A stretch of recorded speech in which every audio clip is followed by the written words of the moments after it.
देवऋषि नारद द्वारा भंड को देवी महात्म्य बताना।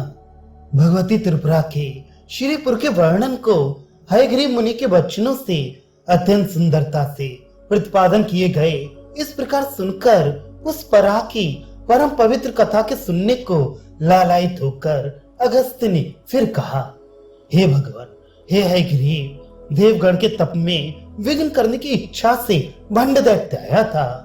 फिर उन्हें अग्नि से घिरे देख पुनः विमुख लौटकर शून्यकपुरी में चला गया। तदनंतर उसने क्या किया वह मुझे विस्तार पूर्वक बताइए। श्री भगवती ललितेशानी की कथा आपके द्वारा कहने से सुनते हुए मन नहीं अगाता। निश्चय ही बारंबार फिर अतिशय रूप में सुनने की इच्छा अत्याधिक बढ़ती जाती है। इस प्रकार अगस्त्य के द्वारा पूछने पर हयग्रीव मुनि बोले, हे कुंभ संभव अगस्त्य, परम अद्भुत विचित्र कथा सुन। भंड दैत्यराज के स्वनगर में चले जाने के अनंतर देवऋषि नारद अंबर से शरतकालीन मेघ के समान आकाश मार्ग से शून्यकपुरी में उतर आ गए। भंड दैत्य ने वर्षा से बरसे हुए बादल को आवा के समान अपनी शुभ वीणा को बजाते हुए आकाश से उतरते देवऋषि को देखा।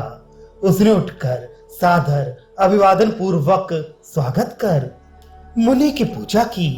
विधि पूर्वक पूजा कर हाथ जोड़ इस प्रकार वह बोला, हे देवऋषि, आपका स्वागत है। आपके दर्शन हुए दीर्घ समय हो गया। आप अपने शिष्य को कृपा दृष्टि से भावित करें। अवश्य आपकी कृपा दृष्टि सर्वदा दुर्लभ है। देवगण अत्यंत निर्बलता की स्थिति में स्थित हैं या नहीं सो मुझे बताएं। ब्राह्मण प्राय भीरू प्रकृति के होते हैं। मेरे गुरुदेव श्री शुक्राचार्य भय से मोहित हैं। देवगण एवं असुरों को भी भयभीत करने वाले अपने बाहुबल को मैंने प्राप्त किया है। देवतागण शक्ति की उपासना में लगे थे। यदि वे प्रसन्न हो गई तो तेरी हार अवश्य ही होगी, इसलिए विघ्न करो। इस प्रकार कहे जाने पर मैं अपने दैत्यगण के साथ वहां विघ्न करने की कामना से गया। धधकती अग्नि की उठी हुई अत्यंत प्रबल ज्वालाओं में घिरे इंद्र समेत देवगण को देखकर अत्यंत हर्षित हो निज शून्यकपुरी लौट आया। मैं उसी विषय में प्रसंग की बात आपसे पूछता हूँ कि किस प्रकार दावाग्नि से घिरकर देवगण भस्म हो गए। उनमें कोई सुरक्षित भी छुटकारा पा गया कि नहीं। सो हे मुनीश्वर, आप कृपा करके मुझे बताइए। इस प्रकार पूछने पर देवऋषि नारद ने हंसकर दैत्यराज से कहा, हे दैत्येश्वर, इनसे तुझे कभी भी असूया अर्थात औरों के गुणों में दोष खोजने की वृत्ति नहीं करनी चाहिए। हम लोग कभी कहीं भी असत्य नहीं कहते, सत्य को ही एकमात्र आधार बनाते हैं। तू स्वयं सद विवेकशील होता हुआ भी मुग्ध स्वार्थ से मूढ़ के समान किस प्रकार भाषण करता है। अवश्य ही तेरे विधाता विपरीत है, इसलिए तेरी ऐसी बुद्धि हो गई है। क्योंकि तुझे जहां शोक करना चाहिए तुझे मैं वहां हर्षित देखता हूँ। हे भंड, भगवती महादेवी की शरण में जाने के कारण तेरे शत्रु देवता अत्यंत समृद्ध बन गए हैं। वह देवी साक्षात त्रिपुरा शक्र प्रमुख देवगण द्वारा आराधित हो आविर्भूत हुई। चिदग्नि कुंड से निकली ललिता परमेश्वरी संपूर्ण लोकों की ईश्वरी दिव्य रूप संपन्ना और अद्भुत महाबलशाली है। वह संपूर्ण आयुधों से युक्त शक्ति संगों से घिरी है जो तुझे वध करने को आएगी।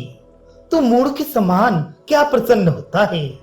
नारद के कथन को सुनकर दैत्यराज ने हंसकर कहा, हे देवऋषि, अवश्य मैंने पहले ही बताया है कि विप्रगण प्रकृति से ही डरपोक होते हैं। हे मुनिवर्य, आप मुझे नहीं जानते कि मैं साक्षात मृत्यु से अधिक भयंकर हूँ। देखिए, देवगण में विष्णु अत्यंत बलवान है।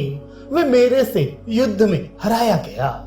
मैं 105 ब्रह्मांडों का अधिपति, अत्यंत पराक्रमी देवता एवं असुर आदि का रचने वाला, लोकों, शस्त्रों और अस्त्रों का प्रयोक्ता हूँ। और ब्रह्मा विष्णु प्रमुख परंपरा वाले देवगण मेरे वश में हैं। आप उसके स्त्री हो जाने के कारण से ही क्यों डरती हैं? प्रकृति से स्त्रियां अबला निर्बल होती हैं। तत्पश्चात भंड की पत्नियां सम्मोहिनी आदि प्रमुख रानियां निज सखीगण के साथ देव ऋषि को अपने अंतःपुर में ले गईं। वे आए हुए मुनि शार्दुल की आसन आदि प्रमुख उपचारों, पाद्य, अर्घ्य एवं सुंदर उपहार द्रव्यों से भली प्रकार पूजा कर आदर पूर्वक बोली, हे देव ऋषि, हम सभी आपकी कृपा तथा दर्शन से धन्य हो गई हैं। हमें आप अत्यंत कृपापूर्ण दृष्टि से देखें। हमने गुरु पत्नियों से अत्यंत विश्वस्त रूप से सुना है कि देवगण द्वारा समन्तात अभिपूजित देवी उत्पन्न हुई हैं। वे परमेश्वरी हमारे पतिदेव के वध के लिए और देवगण के सौख्यार्थ आविर्भूत हुई हैं। आप असुर राज को इस भांति समझाएं जिससे वह नाश को प्राप्त ना हो। हम दुख के समुद्र में डूबी हुई हैं और आपकी शरण में आई हैं। आपकी परिचारिकाएं हैं। हमें दुख के अगाध सागर से उद्धार कीजिए। ये कहकर देव ऋषि के चरणों का स्पर्श कर वे दैत्यराज भंड की पत्नियां रोने लगीं। उनके अत्याधिक रोदन को देखकर करुणा हृदय हो नारद ने उन्हें दैत्यराज के पास ले जाकर कहा, हे दैत्येश्वर, मेरे कहे हुए अमृतोपम वचन सुन। इन अबला नारियों को किसी प्रकार से शोक का कारण उपस्थित हो ऐसा मत कर, तथा नाश के लिए उद्यत अपने दैत्य बांधवों का नाश ना करा। लोगों में हितकारी वाक्य कहने वाला मनुष्य अत्यंत दुर्लभ है। आने वाले कष्टों को बिना जाने ही जो सामने ही मीठी मीठी चिकनी चुपड़ी बातें करे, उस मित्र स्वरूपी व्यक्ति को शत्रु ही समझना। जो व्यक्ति आने वाले नाश का सूक्ष्म बुद्धि से विश्लेषण कर कड़वी औषधि के समान कठोर सत्यवाणी कहे, तो उसे मित्र ही जानना अभीष्ट है। दैत्य गुरु औशनस शुक्राचार्य अत्यंत धैर्यवान, बहुत लंबे भविष्य की सोचने वाले, चारों ओर से अत्यंत विचार विमर्श कर दीर्घदर्शी परिणाम पर पहुंचने वाले, प्रिय कार्य में हित चाहने वाले पुरुष हैं। अपने लिए उनके कथन को तो उतना ही आवश्यक कल्याणकारक समझना जैसे रोगी के लिए भेषज औषध का पथ्यकारी विधान। गुरुदेव की कही हितवार्ता को ना छोड़कर तू परम सौभाग्य प्राप्त करेगा। इसलिए दैत्यपते, मैं तुझे बताता हूँ, उसे सुन।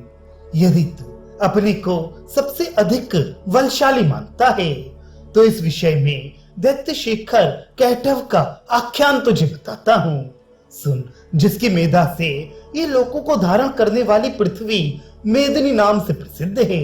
उस बल और विक्रम में अप्रतिम सामर्थ्य संपन्न दैत्य को युद्ध में विष्णु ने मारा था। जिसे तुम अबला स्त्री मानते हो, उसका वह आख्यान अत्यंत प्राचीन इतिहास के बताने से काल में सुना जाता है कि शुंभासुर और निशुंभ तथा बल से गर्वित हुआ महेश दैत्य महान असुरों की सेना सहित इस परा द्वारा ही मारा गया था। तो अपने आत्मा को हनन करने वाले बल के अभिमान से बस कर। अरे, क्या तू उस गौरी देवी के द्वारा युद्ध में प्राप्त हुए अपने पराजय को याद नहीं करता? उन्हीं गौरी आदि शक्तियों से विशिष्ट व परमेश्वरी ललता स्वयं अनेक कोटियों वाली गौरी प्रमुख शक्तियों से अनुसेवित है। इस महाशक्ति के पैरों के नख के समान ब्रह्मांडों का समूह भी नहीं है, जिसकी कृपा से ही तू अपने को बलशालियों में श्रेष्ठ मानता है। वे महादेव भी उसके पीठपात के अंश से उत्पन्न हैं। तब तो अपने आत्मा के अर्थ को नष्ट करने वाले मिथ्या अभिमान के गर्व से स्वयं को हटा ले। मिथ्या गर्व से बस कर। तेरी इन साध्वी धर्म पत्नियों को देख, ये तेरे लिए चिंता में घिरी हुई दुर्दशा ग्रस्त हैं। मैं तुझे पराशक्ति की सन्निधि में ले जाऊंगा तथा सब प्रकार से प्रयत्न कर उस देवी को तुझे क्षमा कर दे, ऐसा मनाऊंगा। अपना राज्य पाताल लोक में भली प्रकार कर तथा इंद्र स्वर्ग का शासन करे। इस प्रकार अपने राक्षस परिवारों की रक्षा कर, स्वयं तो अपने प्रिय लोगों के साथ नष्ट मत हो। जब तू मेरे कहे हुए को ही नहीं करेगा तो नाश को प्राप्त करेगा। हे दैत्येश, कहीं मेरे द्वारा कहे गए वाक्य तेरे मन को भाए कि नहीं? सात्विक बुद्धि से अपनी इस आत्मा की रक्षा के उपाय को भली प्रकार विचार ली। भंड दैत्य इस प्रकार देवऋषि नारद के वचन सुन और हंसकर उनका हाथ पकड़कर अपने श्रेष्ठ भवन के ऊपर ले गया। वह भवन मेरु पर्वत के शिखर के समान जगमगाता स्वर्णमय था। उसके झरोखे में मणि चटित अत्यंत कोमल आसन लगे। सौत शिखर में वह प्रविष्ट हुआ।